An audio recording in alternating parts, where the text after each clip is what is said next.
விவேகானந்தர் அறிவுரைகள். வலிமையோடு இருங்கள், மூடக் கொள்கைகளை உதறித்தள்ளுங்கள், உடலையும் மனதையும் பலவீனப்படுத்தும் எதையும் நீங்கள் அணுகக்கூடாது. இதுதான் நான் உங்களுக்கு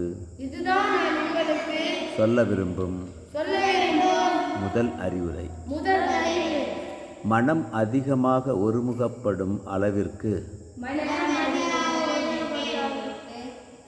அதன் ஆற்றல் அதிகமாக ஓரிடத்தில் செலுத்தப்படுகிறது.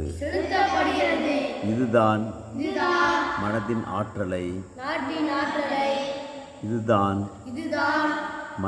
ஆற்றலை பற்றிய ரகசியம்.